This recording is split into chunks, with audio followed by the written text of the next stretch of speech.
J'ai encore pas préparé cet épisode. Ça va être un bordel sans nom. Salut, ici Madeleine et vous écoutez mon podcast Thérapie Tailo.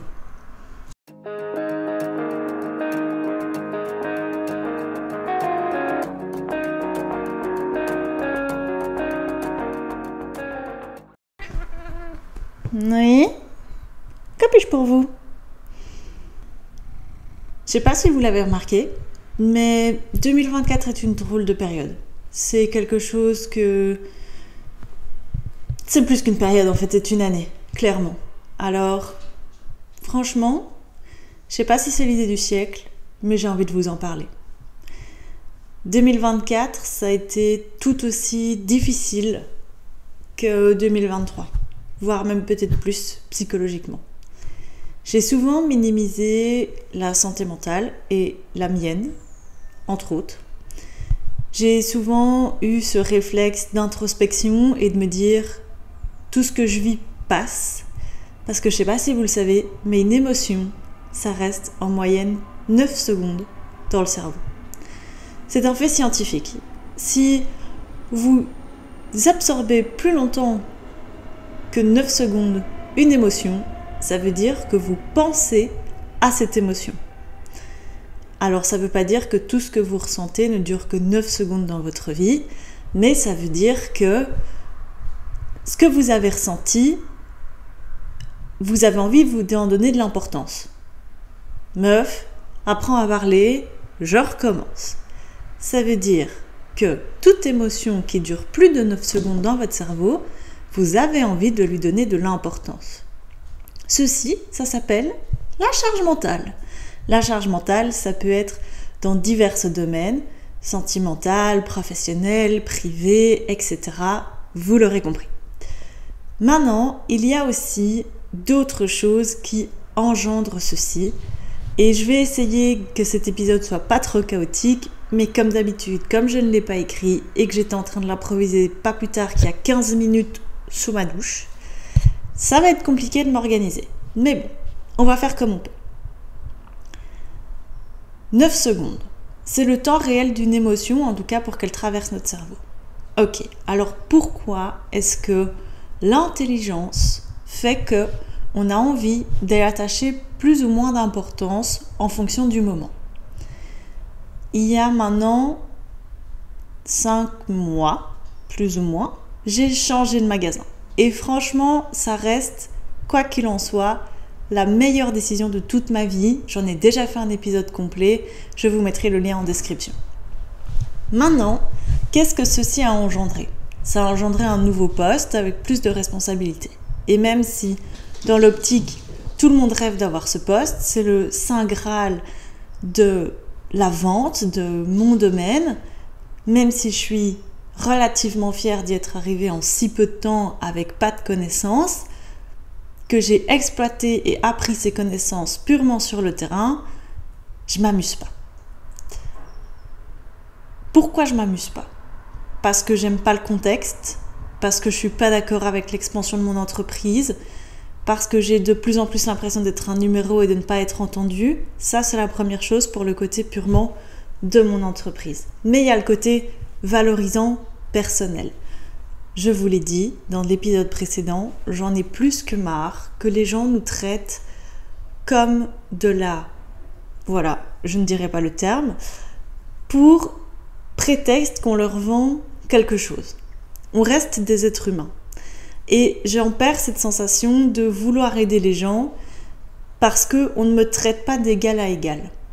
Alors il y a des situations extrêmement drôles parce qu'on se rend compte qu'il y a des gens plus bêtes que nous et c'est nous-mêmes on s'en moque et on ne devrait pas, mais c'est notre moyen peut-être d'extérioriser tout ce qu'on vit toute la semaine.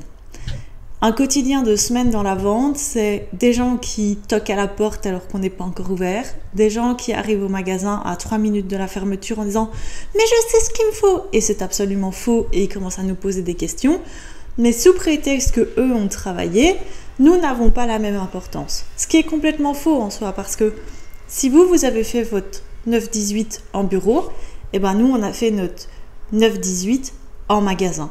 Et ce manque de valorisation de notre travail, c'est une charge mentale supplémentaire. Au-delà d'être dans une entreprise en expansion, qui est déjà une charge mentale en elle-même, il y a un autre facteur qui est d'autant plus énergivore pour moi, c'est que ce magasin où je suis pour l'instant n'est pas mon magasin, je suis là en contrat de remplacement. Ce magasin a déjà un gérant qui revient dans plus ou moins 7 semaines. Ça veut dire que dans 7 semaines, théoriquement, j'étais censée partir sur mon magasin. Et ça, c'était l'éclate absolue, c'était à côté des chevaux et c'était vraiment le timing parfait. Sauf que la vie fait que, comme on est en expansion, on fait peur aux autres. Et comme on fait peur aux autres, les autres nous mettent des bâtons dans les roues pour ralentir notre expansion. Ce qui est quelque chose de tout à fait normal, bien sûr. Mais ça met aussi du coup des équipes complètes dans des profonds mal-être. Je vous explique. Dans 7 semaines, je n'ai plus de magasin officiel. Ça, c'est un fait réel. Qui fait que, au nombre de contrats existants dans la boîte, il n'y a pas assez de magasins existants en 2024, fin octobre, pour accueillir tous ces contrats. C'est la faute à pas de chance, ils ont un petit problème de timing, ça arrive, mais c'est là où l'expansion prend beaucoup trop d'ampleur comparé aux réelles équipes sur le terrain. Et ça, malheureusement, les gens dans les bureaux, et c'est pareil dans toutes les entreprises, ils peuvent pas le savoir, ils peuvent pas anticiper ces histoires de permis, de construction, de riverains, etc. Donc jusque-là, je suis tout à fait d'accord. Et avant de vous en parler dans un épisode, j'ai voulu prendre énormément de recul face à ça parce que j'ai vraiment très mal vécu cette période. Ça fait vraiment 2-3 semaines que je suis malheureuse au travail. Mais on va y venir, ne vous inquiétez pas. Et donc, moi je suis censée partir sur un nouveau magasin qui est vraiment une éclate sans nom, puisque c'était censé être le premier magasin de Wallonie avec un salon de toilettage. Si vous n'avez pas suivi, je travaille dans une entreprise animalière. Ça, c'était vraiment génial parce que, en fait, c'était me dire, moi, je suis un bébé dans l'entreprise, ça fait moins de 5 ans que je suis là, j'ai gravi les échelons comme une flèche et on m'offre la possibilité d'ouvrir et animer le premier magasin wallon dans l'expansion avec le magasin de toilettage. Vous allez dire, mais waouh, super valorisant. Et bien sûr, sur le fait, c'est hyper valorisant. J'allais pouvoir prendre ma place réelle de manager avec un duo d'équipe, ça allait être génial. J'étais du moins en train de construire mon équipe, mais ce qui fait que toutes ces histoires de permis font que mon magasin n'ouvre pas avant janvier. Et on ne parle pas de l'ouverture, on parle de l'arrivée des équipes dans le magasin. Ça, c'est un fait réel, c'est un fait que personne n'aurait pu paramétrer, c'est des histoires de permis, de communes, d'urbanisme, etc. Et bien évidemment, je ne peux pas blâmer mon entreprise de ça, c'est complètement pas de leur faute. Mais moi, entre eux, dans cette semaine, soit fin octobre et début janvier, je fais quoi et je vais où? Alors ils m'ont proposé des alternatives que j'ai refusées parce que c'est mon droit, que l'entreprise pour laquelle je travaille prône le droit à la déconnexion et à la vie privée et que sur les zones où ils voulaient m'envoyer, j'étais très loin d'avoir accès à ma déconnexion et à ma vie privée.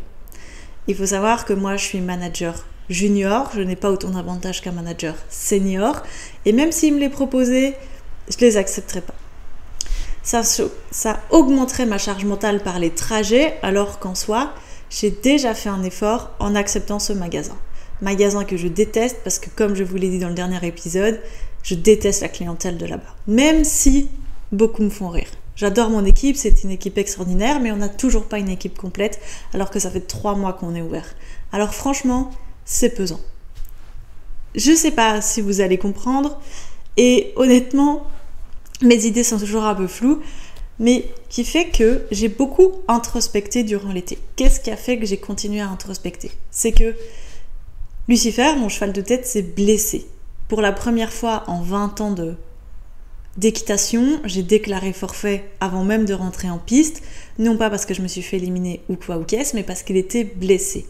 Et que je prône le bien-être de mon cheval avant le sport. Ça, je pense que toute personne sportive, que ce soit avec son propre corps ou avec un autre être vivant, prônera toujours le bien-être de son binôme. Et l'équitation, on parle d'un couple. Si un des deux membres du couple ne fonctionne pas, on ne peut pas fonctionner, c'est comme ça. Qui fait que, en fait, depuis le 14 juillet, donc à l'heure où sortira cet épisode, soit 8 semaines, 2 mois, jour pour jour, je n'ai pas mis un seul pied à l'étrier. Pourquoi ? Parce que je ne voulais pas prendre de chevaux au travail. Parce que je me suis dit, tu sais quoi, introspecte et travaille sur toi. Qu'est-ce que tu veux réellement dans ta vie ? Si on revient 10 ans en arrière, j'étais diplômée graphiste, infographiste, imprimeur. Alors pourquoi est-ce que je suis dans la vente ? C'est pas drôle. C'était le métier facile. Ok. Est-ce que ce métier m'a plu ? Oui. Est-ce que ce métier m'a emmené à des endroits où je ne pensais jamais aller ? Bien sûr que oui. Est-ce que ce métier me plaît toujours ? Non. Pourquoi ? On va énumérer et c'est très simple. J'en ai marre d'être socialement et de devoir être socialement accessible de 8h du matin à 9h du soir. Pourquoi ? Parce que vous allez dire, mais Matt, vous êtes ouvert que jusque 18h30. Oui, mais entre gérants, on doit être accessible toute la journée. Même pendant mes jours off, qui n'est jamais que un jour par semaine, on m'appelle, je dois répondre à des questions, je dois organiser des transferts. Et là, pour vous dire, on est mardi matin, le jour où j'enregistre cet épisode, je dois commencer à 10h30 dans mon magasin, mais j'ai un transfert pour un client que je dois aller chercher donc plus tôt pour être à l'heure au magasin. Donc tout ça, c'est des heures supplémentaires, des charges mentales supplémentaires. Et ça, franchement, j'en ai marre. J'en ai marre de travailler le week-end. J'ai envie de profiter de mes week-ends pour créer du contenu et avancer, valoriser mes entreprises à moi et ce que j'ai envie de faire réellement. Qu'est-ce que j'ai envie de faire réellement ? Ça, c'est la vraie question et c'est la vraie question que tout le monde se pose. Voilà pourquoi, durant ces 8 semaines, j'ai pris le temps d'introspecter sur moi-même et sur ce que je voulais. Ce que je ne veux plus, travailler dans la vente, travailler le week-end. Mais ce que je veux, travailler, une liberté financière et pouvoir monter mon cheval quand j'en ai envie. Qu'est-ce qui m'a fait se rendre compte d'autre durant cette période ? J'aime mon cheval, mais s'il ne m'amène pas au sport de haut niveau que j'ambitionne, je ne suis pas sûre que je vais le garder. Honnêtement. J'ai envie de bien gagner ma vie. Bien sûr, la création de contenu va pouvoir m'y aider. Mais est-ce que j'aurais envie de faire de la création de contenu tout le temps ? Je n'en sais rien. Est-ce que j'aime mon cheval ? C'est une certitude. Est-ce que je l'aime assez pour le garder égoïstement, à savoir qu'il a de la valeur, mais qui ne m'apportera pas à mes objectifs à moi ? Je pense que je l'aime suffisamment pour ne pas être égoïste. C'est un cheval de sport. Mais est-ce qu'il m'amènera au niveau que moi j'ambitionne ? Je ne pense pas. Si d'ici une semaine, qui est plus ou moins quand le veto revient, on m'annonce que mon cheval ne peut plus faire de sport, honnêtement, je ne sais pas ce que je vais faire. C'est moi qui l'ai éduqué depuis le début, mais ce serait égoïste dans ces cas-là de le garder auprès de moi, de continuer à dépenser mon argent dans le vide, sachant que j'aurai une perpétuelle frustration, je n'aurai plus envie de le monter et mon amour va s'estomper progressivement. Est-ce que ce serait pas moins égoïste de lui offrir une vie dans une famille qui le fera grandir à sa juste valeur ? Tout ça, c'est une question que je continue d'introspecter parce que je suis toujours complètement dans le flou. Mon cheval boite toujours après 2 mois, on n'est toujours pas apte à reprendre le travail, mais si on me dit que le sport est toujours accessible, bien sûr que je lui laisserai le temps qu'il faut pour se remettre et nous donner la possibilité d'arriver au niveau que j'ambitionne. Il faut être réaliste, c'est que dans tout sport, il faut savoir arrêter d'être égoïste. C'est hyper important et autant plus dans l'équitation que dans tout autre sport parce que comme je vous l'ai dit, on est un couple et si un des 2 parties du couple ne fonctionne pas, le couple ne fonctionne pas et on n'arrivera jamais là où on en a envie. Ça, c'est la première chose. La deuxième chose, c'est est-ce que j'ai toujours envie de monter à cheval ? Dans le contexte actuel, non. Ça va faire 2 mois que je suis pied à terre et honnêtement, ça me manque pas tant que ça. Je pensais jamais vous dire ça, parce que la base de mes réseaux, c'est quand même ça. C'est eux qui m'ont donné envie d'eux. Mais je suis dans une phase de ma vie où, pour l'instant, monter à cheval, ça ne me manque pas tant de ça. En tout cas, pas pour me donner les moyens d'arriver à ce que je veux. Je veux toujours monter à cheval, je veux toujours faire du sport de plus ou moins haut niveau. Ça, c'est sûr, c'est clair et net.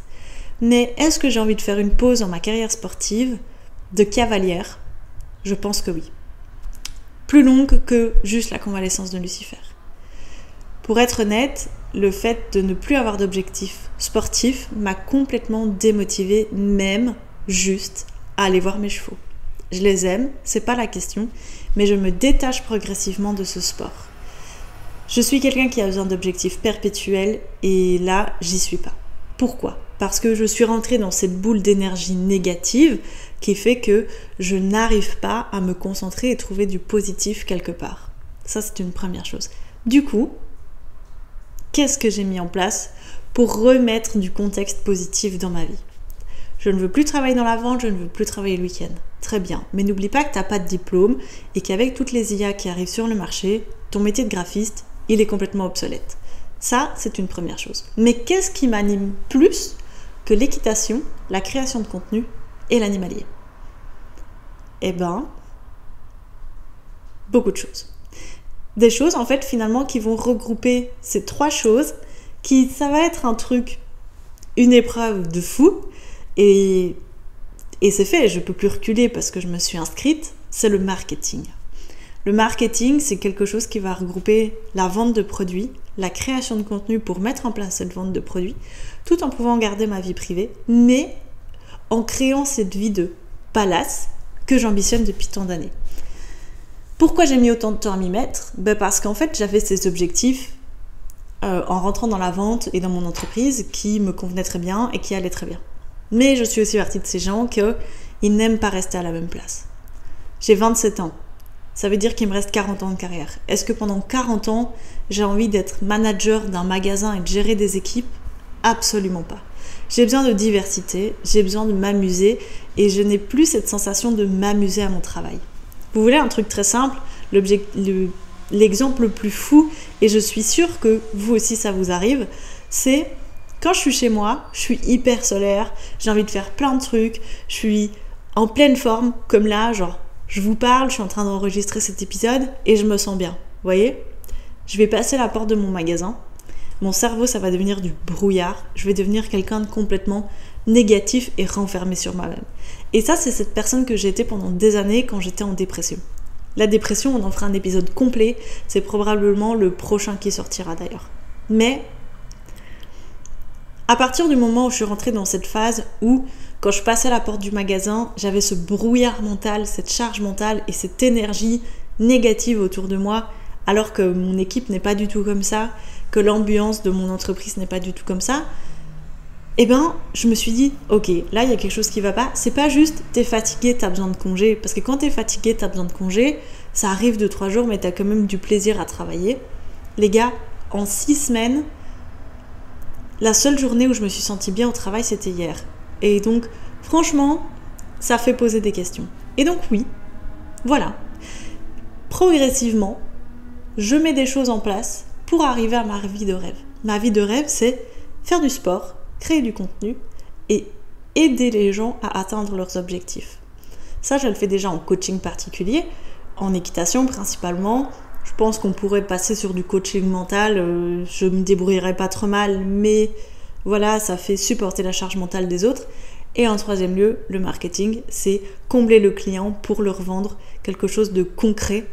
Ça me permettrait d'avoir et ma vie de rêve de palace, tout en pouvant combiner le sport et mes entreprises et la création de contenu. J'ai vraiment envie de pouvoir combiner tout, or que là, c'est pas possible, parce qu'en fait, les seuls moments où j'arrive à m'octroyer un petit peu de temps pour moi, je me dis, ouais, mais si tu prends du temps pour toi, là, maintenant, c'est du temps que t'as pas pour faire ça, ou ça, ou ça, ou ça, ou ça. Et quand je décide de prendre du temps pour moi, pour mes projets, pour lire un bouquin, j'ai mon téléphone qui sonne parce que, ouais, Mad, tu sais pas où il y a ça, ou ouais, Mad, tu peux pas aller, machin. Et en fait, c'était mon jour de congé. Je peux vous en donner des dizaines, des exemples comme ça, et c'est pas la vie que j'ambitionne. Je suis, entre guillemets, devenue importante dans mon entreprise, et ce statut ne me plaît absolument pas. J'ambitionne pas d'être 100% auto-entrepreneur, par exemple. J'ai envie d'avoir cette stabilité financière d'employé, simplement, mais j'ai aussi d'avoir besoin de plus de liberté, avoir des horaires moins fixes, moins gros, moins longs et être mieux payé à ma juste valeur. Ça, c'est un fait réel. Donc, en conclusion, je me suis donné 3 ans J'ai 2 ans de formation du cours du soir que je vais combiner au mieux avec mon boulot actuel, la création de contenu, les chevaux et tout ce qui existe déjà sur Thérapie Taïlo. 3 ans, 2 ans de cours du soir et 1 an pour changer de taf et être valorisée à ma juste valeur. Franchement, je sais pas ce que ça va donner. Je vais probablement vous emmener à travers divers épisodes et vlogs sur YouTube dans cette aventure qui semble un petit peu folle mais pas irréalisable. J'espère que vous allez me suivre là-dedans. Je vous fais plein de gros bisous et je vous dis à très bientôt.